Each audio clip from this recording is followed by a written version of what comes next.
अगर आप email marketing कर रहे हैं या करने के बारे में सोच रहे हैं तो आपको एक चीज़ के बारे में ज़रूर पता होना चाहिए और वो है ईमेल बाउंस। कोई भी ईमेल क्यों बाउंस होता है, उसके कितने टाइप होते हैं और इससे आप किस तरह से कंट्रोल कर सकते हैं, इन सभी चीज़ों के बारे में हम आज के वीडियो में बात करेंगे।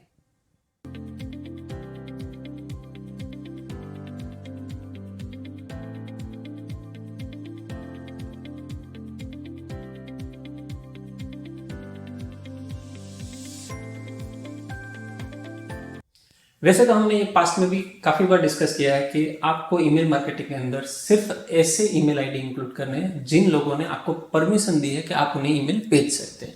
बट इसके बावजूद आप देखेंगे कि कुछ ईमेल डिलीवर नहीं होते, बाउंस होते हैं। तो ऐसा क्यों होता है? इसके लिए हमें सबसे पहले समझना होगा व्हाट इज बाउंस ईमेल या बाउंस बैक ईमेल।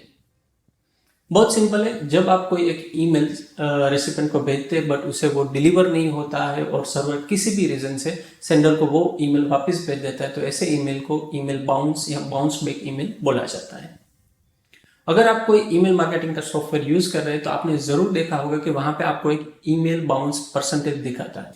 इसके लिए आपको जो नंबर ऑफ बाउंस ईमेल है उसे डिवाइड करना होगा by number of emails which you have sent, और जो भी रिजल्ट आता है उसको आप 100 से मल्टीप्लाई कीजिए तो आपको एक परसेंटेज मिल जाएगा। उस परसेंटेज को बाउंस रेशियो बोला जाता है। मान लीजिए कि आपने 50,000 ईमेल सेंड किए और उसमें से 200 ईमेल बाउंस हुए, तो आप 200 को डिवाइड करेंगे 50,000 के साथ और उसे मल्टीप्लाई करेंगे 100 से, तो आपको मिलेगा 0.4% का ratio which is your email bounce ratio.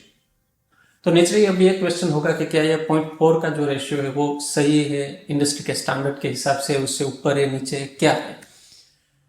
अब कभी भी ऐसा नहीं होगा कि 100% ईमेल डिलीवर होंगे। हर एक इंडस्ट्री में बाउंस तो होता ही है। इसके कारण हर एक इंडस्ट्री में बाउंस का रेशियो भी अलग होता है, बट बाय एंड लार्ज आप बोल सकते हैं कि अगर 2% के करीब बाउंस का रेशियो है तो that is acceptable in most of the industry. अगर इससे ऊपर जा रहा है तो फिर आपको देखना पड़ेगा कि कहाँ पे वर्क करें। अब आपको और एक चीज समझनी होगी कि ये बाउंस के टाइप कितने होते हैं। मेजरली आपने सुना होगा soft bounce and hard bounce. ये दोनों चीजों को आपको समझना बहुत जरूरी है। सॉफ्ट बाउंस होता है वो टेम्पररी फिनोमिना होता है, यानी कि जो चीज आउट ऑफ ऑर्डर है उसे आप फिक्स करके रेक्टिफाई कर सकते हैं। ज्यादातर सॉफ्ट बाउंस 5 चीजों के कारण होता है, तो हम इस 5 रीजन को 1 बाय 1 देखते हैं। पहला और सबसे common reason, email box is full. काफी सारे ईमेल सर्विसेज ऐसे होते हैं जिसमें ईमेल बॉक्स के अंदर एक पर्टिकुलर स्पेस असाइन की गई और अगर आप इस लिमिट तक पहुंच गए हैं तो ऑब्वियसली जो कुछ भी नए ईमेल है वो बाउंस होंगे। Number 2, server time out. अगर किसी भी रीजन से सब्सक्राइबर का सर्वर टेम्पररी अनअवेलेबल है, ओवरलोड है या अंडर मेंटेनेंस है, तो इस ड्यूरेशन के अंदर जो कुछ भी ईमेल आएंगे वो बाउंस हो गए, बट आप नेक्स्ट दिन ट्राई करके उसे ईमेल भेज सकते हैं। Reason number 3, over size of attachment. अगर आप अपने ईमेल के अंदर जेपीजी, जीआईएफ या वीडियो ऐसा कोई अटैचमेंट भेज रहे हैं तो आपको ध्यान रखना होगा कि जो रिसीविंग एंड है वहां पे काफी बार सर्वर के अंदर कुछ फिल्टर्स होते हैं जिसके कारण सर्टन लिमिट के मैसेज एज एन अटैचमेंट ही एक्सेप्टेबल होते हैं। तो इस सिनारियो में अगर आपका जो अटैचमेंट है वो ओवर साइज का है तो वो डेफिनेटली बाउंस ही होगा। Reason number 4, temporarily suspended email account, यानी कि जो सब्सक्राइबर है उसने अपनी ईमेल की सर्विस रिन्यू नहीं करवाई है, तो इस सिनारियो में आप जो भी ईमेल भेजेंगे वो बाउंस ही होंगे।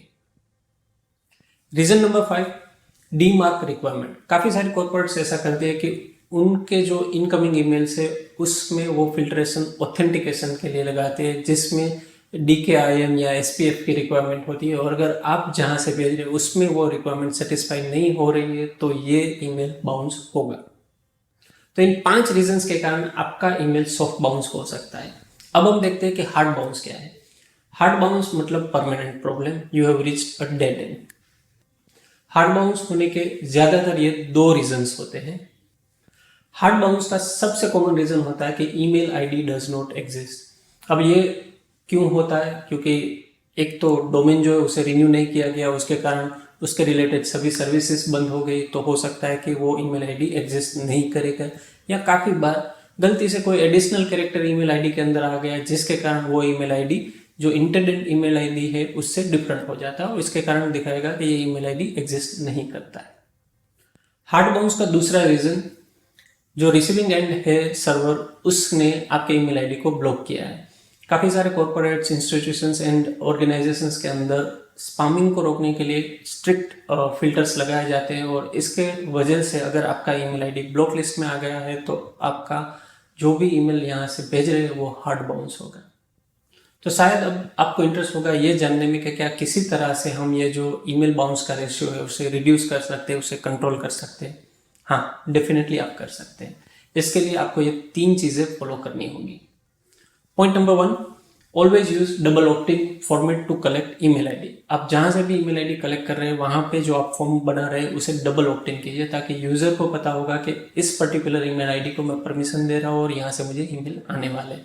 अगर डबल ऑप्टिंग है तो आपको डिलीवरी में कम से कम प्रॉब्लम होगा। पॉइंट नंबर 2, आप अपने ईमेल लिस्ट का हाइजीन चेक कीजिए, रेगुलरली मॉनिटर कीजिए और उसमें अगर कहीं पे कुछ ईमेल आईडीज ऐसे हैं जिनको डिलीवर नहीं हो रहा है तो उसे आप रिमूव कर दीजिए, या कहीं पे आपको टाइपो एरर दिख रहे हैं तो उससे भी आप क्लीन कीजिए। अल्टीमेटली इस लिस्ट को आपको रेगुलरली मेंटेन करना होगा। पॉइंट नंबर 3, हमेशा जो भी आप ईमेल भेज रहे हैं वो ऑथेंटिकेटेड डोमेन से ही भेजिए। अगर वहाँ पे आपकी डीमार्क की कोई रिक्वायरमेंट है, DKIM की या SPF की रिक्वायरमेंट है तो उसे इंसर्ट कीजिए, उसे वैलिडेट कीजिए, ताकि जो ISPs है, गूगल है, याहू है या आउटलुक है, वहाँ पे आप इजीली उसके क्राइटेरिया को पास कर पाए। अगर इस पूरे सब्जेक्ट को मुझे समराइज करना है तो मैं बोलूँगा कि fewer bounce means better delivery of email. अगर आपको इंस्टाग्राम मार्केटिंग और सोशल मीडिया मार्केटिंग की और भी इंटरेस्टिंग इन्फॉर्मेशन चाहिए तो ये वाला प्लेलिस्ट आप ज़रूर देखिए और आज से इंश्योर कीजिए किसी भी तरह आपका जो ईमेल का बाउंस रेशियो है वो रिड्यूस हो, कम हो। Good luck.